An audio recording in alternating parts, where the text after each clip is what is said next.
All right, let's do our movie reviews. Spider-Man, You know I had to do it. Does whatever a spider can. Spins a web any size. Catches thieves just like flies. Look out. Here comes the Spider-Man. Everybody remember this? Is he strong? Listen, bud. He's got radioactive blood. Can he swing from a thread? Take a look overhead. Hey there goes the Spider-Man. In the chill of night. All right, Spider-Man: Brand New Day is a fantastic movie, folks. You're really, if you're a Marvel Cinematic Universe fan, you're really going to love it. Even if you're not. Even if you've never seen a Spider-Man flick before, you should still go see it if you're into movie going. It's entertaining. There's action. There's lots of comedy. The thing about this, there's so much comic relief in this version of the in this film. Now, this is the third one that Holland has been in. So this is Brand New Day, and there was the two previous ones that he was in with the same cast. And the cast is becoming familiar, and they're really good at playing their roles. Zendaya, the actress, plays MJ, and Jacob Batalon plays Ned Leeds, who is he's a geek, he's a nerd. He's kind of like Peter Parker, which is why they're buddies. There is a surprise in the beginning of the film. I'm not going to this is not a spoiler alert. There's a surprise in the beginning of the film, or near the beginning. Bruce Banner appears. Dr. Bruce Banner, played by Mark Ruffalo. And it's a plot twist here, where we learn in the start of the film that Peter Parker is undergoing some sort of a metamorphosis, and he doesn't know what it is. He's having these things where he starts getting these headaches, and then when he gets the headache and they get really bad, his eyes go from being like your and my eyes to being totally black, like a spider's eyes. And then he develops an actual web shooter in his wrist, and he even makes a mention to the second who played the Andrew Ferguson? Played it was Tobey Maguire, Andrew Ferguson, and now Tom Holland. That Spider-Man 2 had made mention that happened to him. So this is what's going on, and the headaches get worse and worse and worse. In one scene, he gets a headache, and he almost kills a cop at the scene of a crime where he's trying to arrest this supervillain named Scorpion. Now, while all this is going on, something strange starts happening where this Scorpion character and then in a series of events around him start changing into someone else. So someone is actually hopping bodies.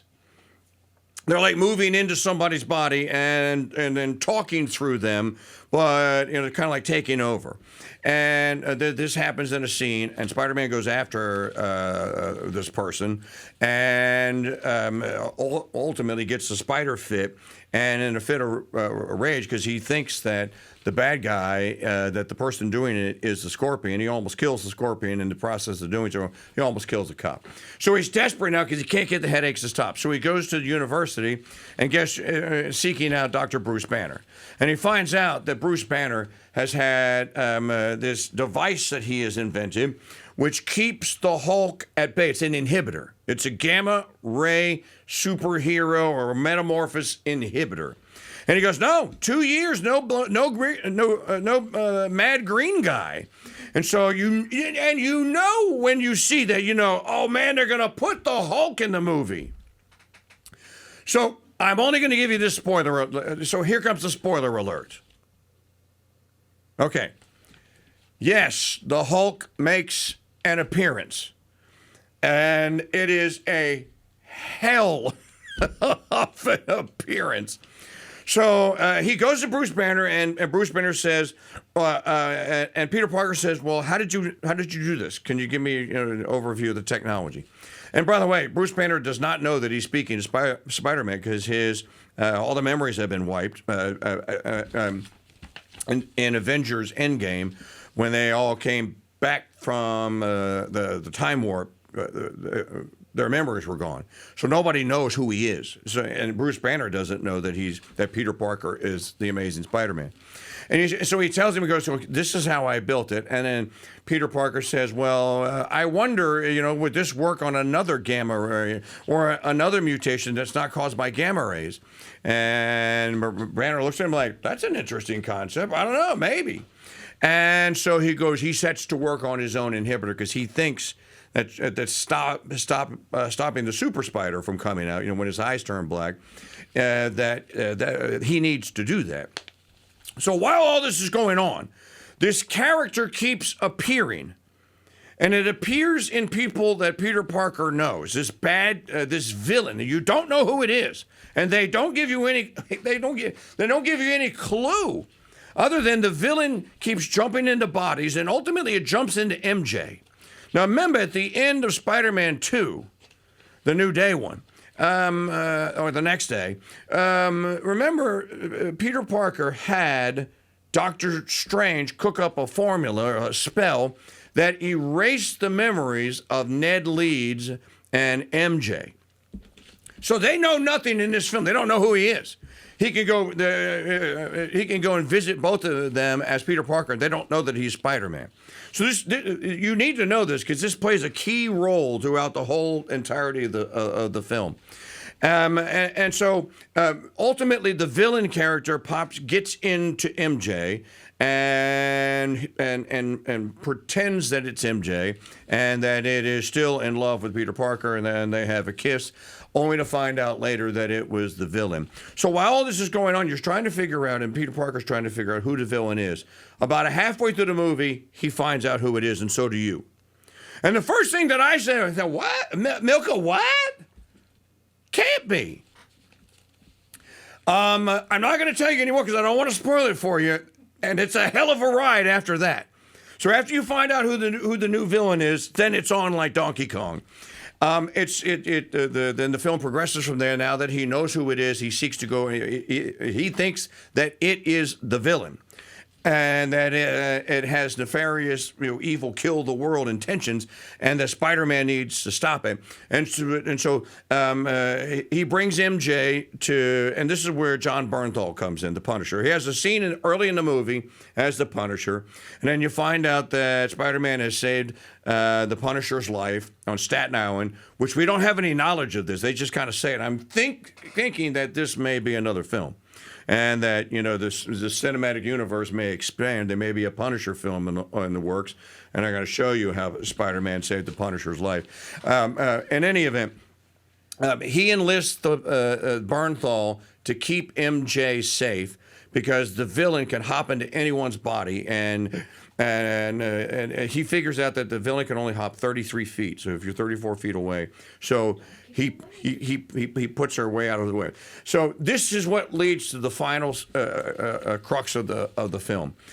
You have a bad guy in here, and I don't want to spoil it. Again, I can't tell you who the bad guy is. See if you can figure out when you watch the movie. But I will tell you, the cast is so good. The EV voice is Spider-Man basically has his own Jarvis now. And it's really cool the way that they do the way they implement it into the movie. And see if you can figure out who the voice of the EV is. I kept listening to going like, I know that voice. I know that voice. I couldn't figure it out. Marissa Tomei is back as May Parker. And she's in flashbacks. Because remember, she's dead. She died at the end of the last Spider-Man film. The climax scene is set in a prison on Roosevelt Island. That this entity called the management. What's the name of the? I forgot to write it down because I was in the theater. There's a new shield entity in the cinematic universe. And it's run by these people that are taking the mutants off the streets that should go to the X-Men Academy, and is trying to turn them all into good superheroes or figure out how their powers work.